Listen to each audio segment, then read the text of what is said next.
Tanks are losing ground to drones in modern wars, but when you're facing an enemy like Russia with outdated tech, it's time to roll out the heavy metal.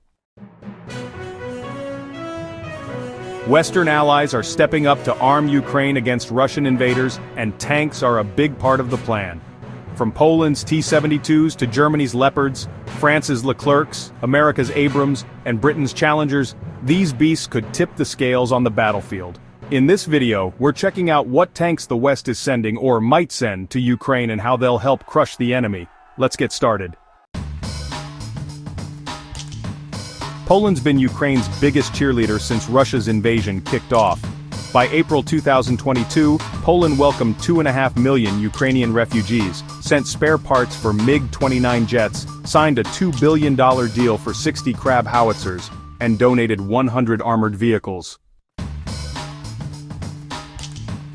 They also handed over 240 T-72M1 and T-72M1R tanks, built under Soviet licenses in Poland and Czechoslovakia. The T-72, born in 1969, was the Warsaw Pact's go-to tank until the USSR fell in 1991. So, Polish and Czech versions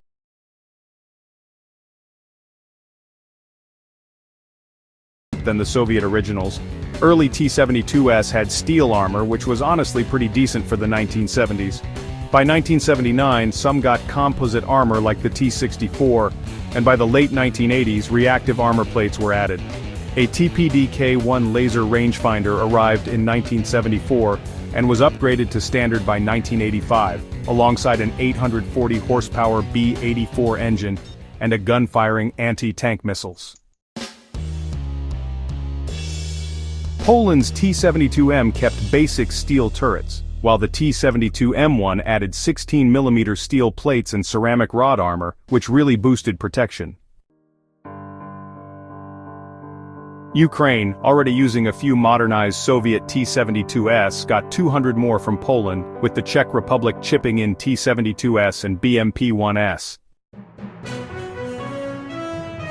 Germany promised to replace Poland and Czech's donated T-72s with Leopard tanks, but Polish President Andrzej Duda called them out for dragging their feet. Germany's been touchy about it, saying they need time, but Ukraine's waited months. Chancellor Olaf Scholz and Defense Minister Christine Lambrecht keep promising weapons, yet only 7 Panzerhaubitze howitzers have arrived. Germany's also pledged Iris-T air defenses, Cobra radars, and talks with Greece to swap BMP-1s for German Martyrs, but Greece won't move until Germany delivers. So, Rheinmetall offered 72 Leopard 1A5S from storage, and Spain is ready to send 35 Leopard 2A4S, each armed with 25-ton payloads and 120mm smoothbore guns. But, you know, Berlin's approval is still stuck. The Leopard 2 B-51, equipped with digital fire control, titanium armor and automated fire suppression, could honestly shred Russian T-62s. Spain's Leopards, maintained almost like new since 1995, come with 9mm machine guns and grenade launchers. If Germany gives the go-ahead, these tanks would, give Ukraine a really significant firepower boost. France is supporting Ukraine with weapons and aid, but they actually haven't committed any tanks just yet. France was a pioneer in tank development during World War I, and by World War II, they actually had more tanks than Germany, but unfortunately, poor tactics ended up dooming them. The AMX-92 Leclerc, built by Nexter, was actually the priciest main battle tank until 2011, coming in at $9.3 million. Which topped the Abrams' $7.56 million. Its auto-armor system can fire 13 rounds per minute, and, interestingly, it only needs 3 crew members, a commander, a gunner, and a driver. A 120mm F1 gun, which is actually longer than the Abrams fires programmable explosives that really outgun Russian armor. Its 14.5mm armor uses a mix of composite and reactive elements plus titanium inserts and explosive side panels to stop missiles. At 58 tons, it's actually about 10 tons lighter than most main battle tanks, and it can hit 45 miles per hour. A 14mm M2 machine gun sits coaxially, and its multispectral smokescreen can hide it from infrared. Leclercs really proved their bite in Africa's conflicts, matching the Abrams combat performance. France sent Ukraine 155mm Caesar howitzers, so Leclercs could follow, giving Ukraine a fast, deadly edge. The United States and the United Kingdom are Ukraine's heavy hitters, stepping in where Germany hesitates. The M1 Abrams, America's tank legend, actually grew from the failed MBT-70 project with Germany. After the XM803 flopped, Chrysler and GM's XM1 prototypes eventually led to the Abrams in 1980. Battle-tested in Kuwait, Iraq, Afghanistan, and Yemen, it's a beast. So the upgraded Abrams comes with depleted uranium armor, digital maps, thermal imagers, and those Crow's remote turrets. Pretty advanced stuff, honestly.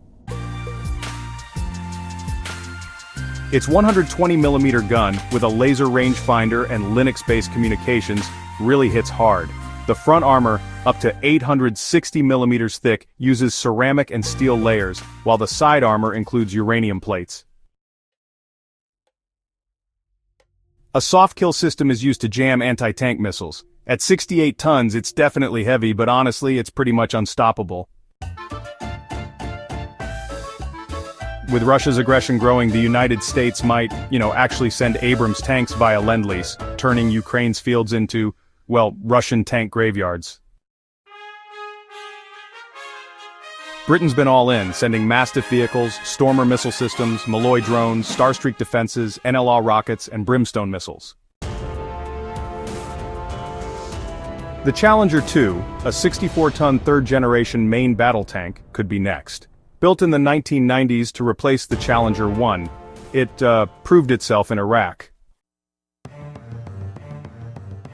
Unlike France's Leclerc, it skips autoloaders, keeping a four-man crew for reliability.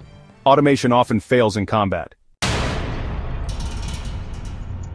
Its 120mm L-30A one-rifled gun fires Hesh rounds, outranging NATO's smoothbore APFSDS and wrecking buildings or light vehicles. Chobham armor, twice as strong as steel against anti-tank rounds, prioritizes crew safety. A semiconductor drive moves the turret, avoiding hydraulic leaks. A 7.62mm coaxial machine gun, and another at the loader's hatch add bite.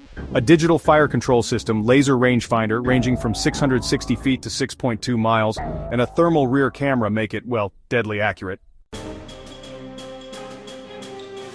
In 2021, the UK planned to upgrade 148 Challenger 2s to Challenger 3s.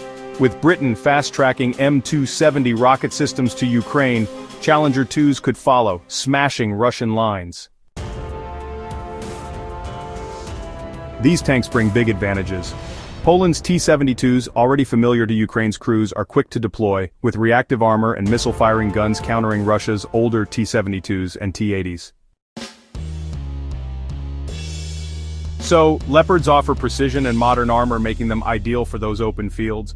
And, Leclerc's speed and autoloader really let Ukraine hit and run. Abrams' raw power and tech honestly dominate any tank duel. Plus, Challenger 2's long-range Hesh rounds and tough armor help hold ground against waves of enemies. Altogether, they'd give Ukraine a mix of speed, firepower, and staying power to push back Russia. Challenges remain. Germany's delays frustrate allies, and NATO's reluctance to send tanks risks escalation. Training Ukrainian crews on Leopards, Leclercs, or Abrams takes months. Poland's T-72s are easier to adopt. Logistics, like spare parts and ammo, must flow smoothly. Russia's drones and anti-tank missiles, like the Kornet, threaten even modern main battle tanks, demanding air cover and infantry support. France and Germany's talks with Russia raise doubts about their commitment. So Ukraine really needs these tanks to, stop Russia's grind. The United States and United Kingdom's Lend-Lease could deliver Abrams and Challengers fast, while Poland's T-72s hold the line. If Germany unlocks Leopards and France sends Leclercs, Ukraine's army basically becomes a steel wall. What tanks should Ukraine get to win? Go ahead and share your thoughts in the comments, especially if you know military gear. And hey, hit like, subscribe, and check our videos on drones and artillery for more. Ukraine's fight rolls on.